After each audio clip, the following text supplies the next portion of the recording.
Hey, it's a what can you do for me lately world. You know what I mean? Yeah. Speaking of Dave, quick question. What can you do for me? Uh, in general, or just what do you mean? Well, I feel like since you're doing it for me, you should know what it is that needs to be done. Well, I want to discuss make them suffer. Is that what you're saying? We can make that happen. But again, that's really more me doing for you than you doing for me, don't you think? Yeah, I don't know what you're saying, bro. Damn it, David. Uh, Hey, it's Shit Talk. What's up, fellas? What's up? John, thanks for having us. Oh, Appreciate David, it's always a pleasure to see that Rangers hat. it. Yeah, Rangers suck, by the way. they do suck. They're not having a good year. They- They just they're- traded their captain. How are the puck sports this year? They've started, obviously. It's winter. I'm in a sweatshirt. Both teams have struggled, Bruins and the Rangers. Boston just made a coaching change, so they've they've also won. 8-game win streak. Yeah. They're killing it now. And the Rangers are as the Rangers. They're just going to torture you all season. And Our then you're three gonna get in the fans, playoffs. when I ask these questions, I don't really want the answer. I just want you to go, it's good, John. And then let's talk about music. We want John, to make you suffer. John, let me just give you the Nice life transition. of a Ranger fan. It's so simple. A Ranger fan is tortured all season. The team gets in the playoffs, and you pretty much know you're going to be out in the second and third round. That's it. I mean, that's being a Ranger fan. So if you can do that and get over that, then you're fine getting to the playoffs and losing every year. So being a Ranger fan is like me being a member of Shit Talk Reviews, just constantly tortured all year long. Suffering. Pretty suffering. Suffering. Yes, make them suffer. And then Yes. and then you don't make the playoffs, but your album of the year gets to go. And what happens? You get slid right out, from underneath you. So You want to Just know like a what makes me Ranger fan. suffer? What makes me suffer for those of you who watch us on YouTube is that Dave can never center the microphone behind his skull. Like, let me try. how hard is this, Dave? There. There we go. Listen. Thank you. And speaking of make them suffer, we could talk about them right now if you want. What a segue from the Rangers to this. Please. We're already into it. So we're talking about make them suffer. So this is your pick this week, Dave. Yes, sir. What do you got? Give us the lowdown. Yeah, so make them suffer. Here's the deal, guys. I know you are familiar with them. I kind of was at work. I always run Spotify. I have different genres running every day. Jondas? Genres. I said this, not genre. What'd you just say? It sounded like genre, but No. that's okay. Genres. Yeah, It's first like time I've heard genre that. and dandruff together. Yeah. And this came on. I was like, holy shit, what is this? And then they caught my attention. Went to the band, saw they had a new album out, listened to it probably 3-4 times, and then I dropped it on you guys. So that's how we got here. But great band, death metal band, Australian band. Let me go through the band members. Hope I don't get the names wrong. Sean Harmonis on vocals, Nick McLernan, lead guitar, backing vocals, Jayla Jeffrey on bass, Jordan Mathar on drums, who's absolutely amazing on this album, and Alex Reed, who caught my attention right away as soon as I turned this album on Spotify and I started listening to it. As soon as she's in most of the songs, absolutely amazing. I couldn't get enough of her, and she did a phenomenal job. The band has been around for a bit. I will just go through this real quick. They do have 5 albums. First one was Never Bloom in May of 2012, Old Souls, May of 2015, Words Apart in July of 2017, and then How to Survive a Funeral in 2020. And then here we are today for Make Them Suffer. So this band has been around for quite some time. So I think you missed one. The first one was Lord of Woe in 2010. okay, I missed it. I apologize. It's okay. Yep. We won't Thank kick you, you off John. today. I will add to your deathcore genre Yes, sir. listing, and I don't know that progressive metalcore maybe. I mean, Derek will. I've said many times that I don't know any of these subgenre names, but based on my limited understanding of metal subgenres, I would put this more in the metalcore with the kind of standard big sing-song choruses, and They are widely considered metalcore with some blackened death metal and symphonic elements. How's that? I'd say that's pretty accurate, certainly for this right? album. Yeah. I will say Alex Reed adds so much to, I don't know if you guys felt this, but man, did she add so much to this album, because it could get so heavy and so intense at times, and then boom, at the blink of an eye, here she comes strolling in, and wow, does it really sound great before it picks up momentum again? And she did that on a lot of these songs, and that is what immediately attracted me to the band. So I think that they did a good job replacing Buka Nile, who was a longtime singer following sexual assault allegations, and so she left the band, was probably booted, and they didn't miss a beat, and she fits into what they're trying to do, and certainly I watched some of the live material, and she certainly fits some of their older material perfectly well.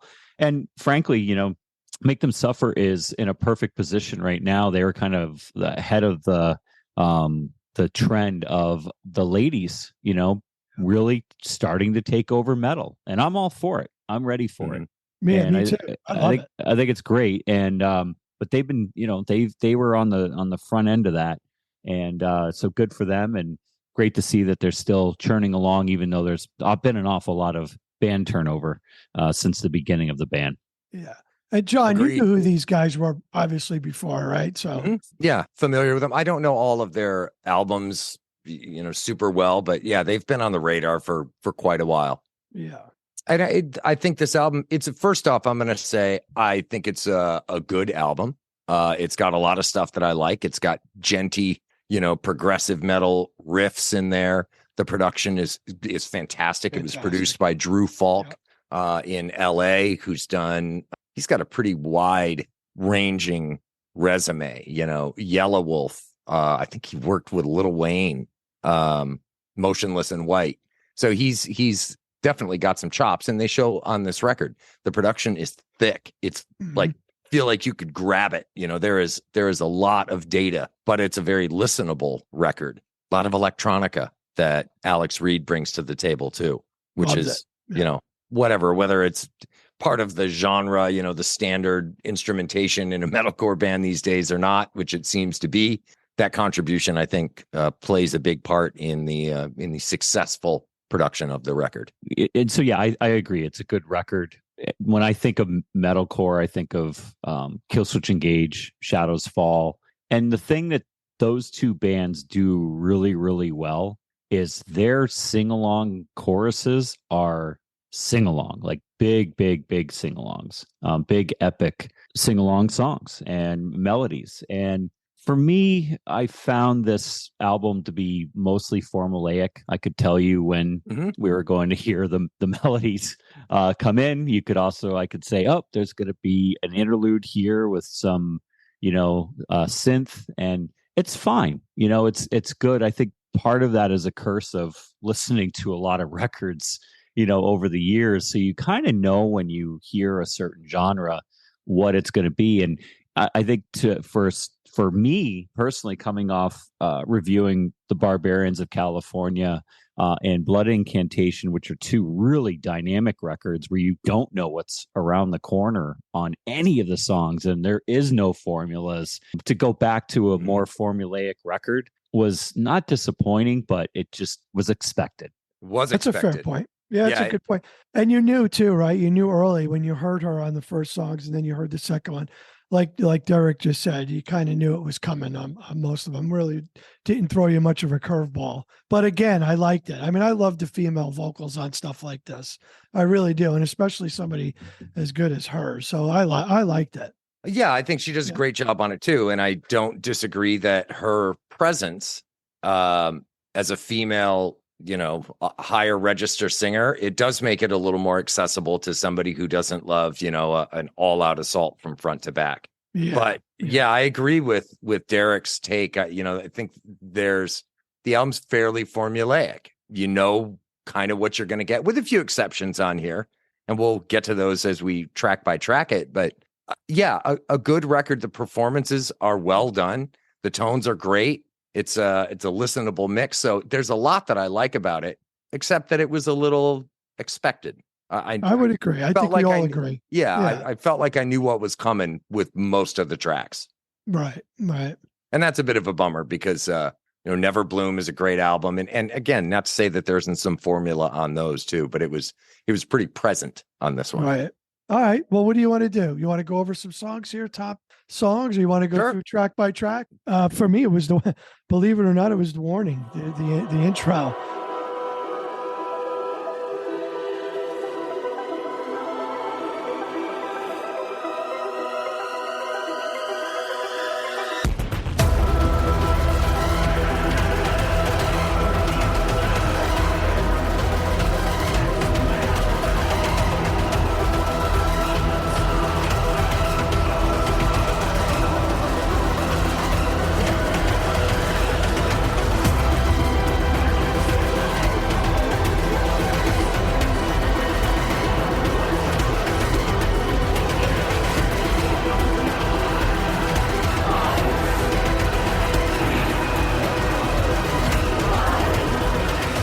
This just had a nice build up to what was ahead, and I thought it was pretty cool. I'm kind of into that stuff on these hard metal records. I kind of like those kind of introductions where it sets the pace a little bit. For me, Weaponized, I heard As I Lay Dying in the guitar work there, some of the riffs, and immediately I was looking to see how Alex performed, because it's the first vocal track, and amazing. I thought she hit a home run. I mean, she hit a home run.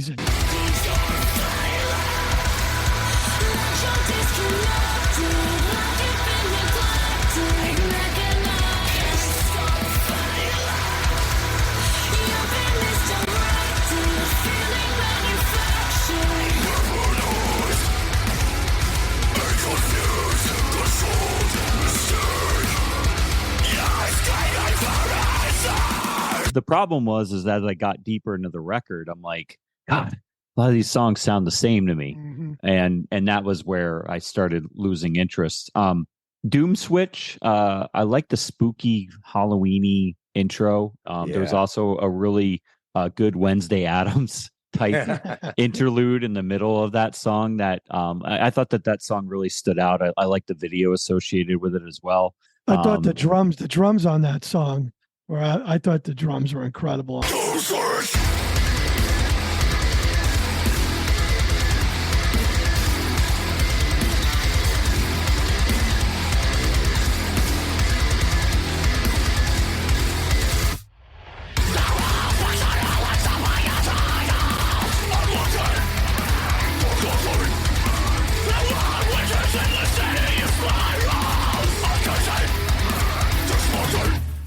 I love the great riffs. The riffs move around the fretboard a lot. There's a lot of interest to what Sean's playing, or I'm sorry, Nick is playing there. And I want to go back, actually. Oscillator, the second, well, technically the third track on the album, I thought was a really nice showcase, especially with that intro. It wasn't an a cappella intro, but the song starts with Sean's vocals, and I was like, oh, okay. You get a nice, clean, display of what Sean can do. Life was like a death wish, so glad we sold our souls. Red wave like the privilege to retain control.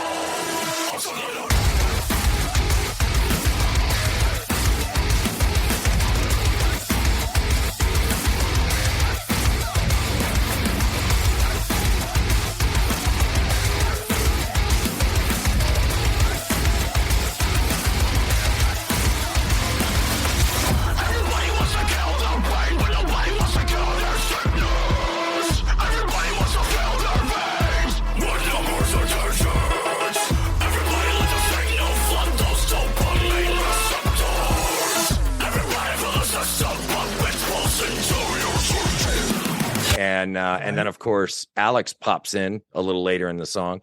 So I was, when Oscillator rolled up, I thought, okay, all right, we're going to have some good vocals on this. And then killer riff on that song too, just tremendous. Mm-hmm.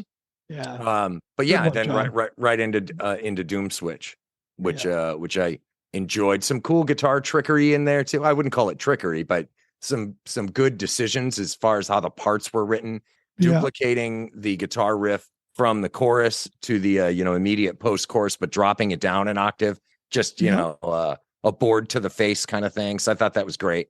And then, of course, one of my standouts, I think is a Me too. killer. Killer intro to that. Oh, yeah. my God. Interestingly, one of the songs on the record that doesn't follow that sort of metalcore formulaic. Yeah, there was no big sing-along chorus in it. It was just an assault.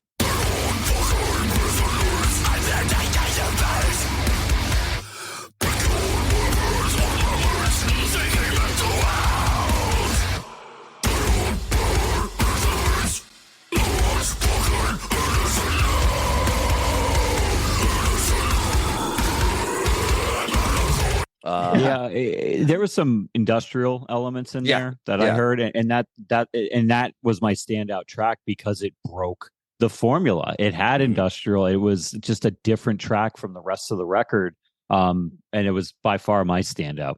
Yeah, I thought Venusian Blues for me was one of my favorites. Just a great song, just hard sound. I thought overall just a great arrangement in that song. That song I really did enjoy that. I wouldn't say that Venusian Blues was one of my favorites, but it did stand out to me because it was more of an up feeling song, more of a major feeling chord progressions, and it just felt a little more up.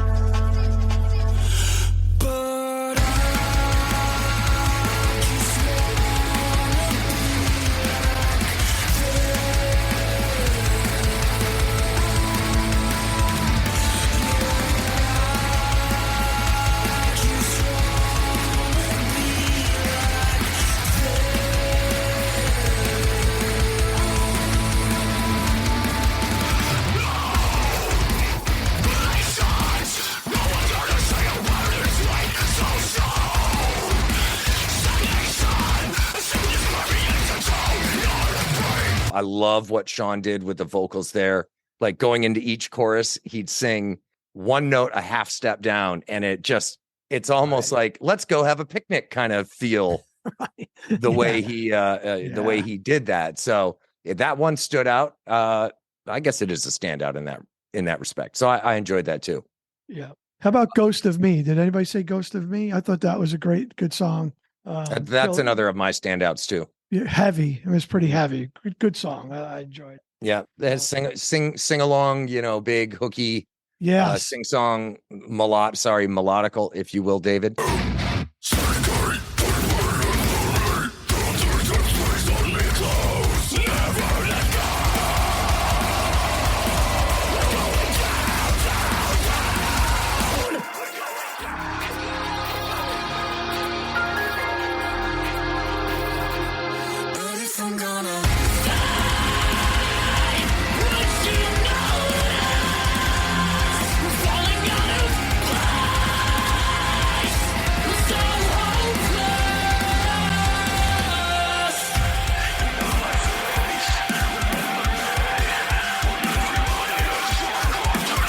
But nice big chuggy harmonic riff in there. I love the guitar work.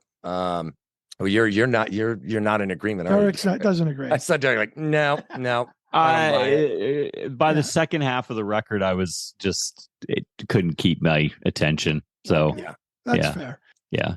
Well, you said it earlier, man. Coming out of Barbarians, everything pales in comparison.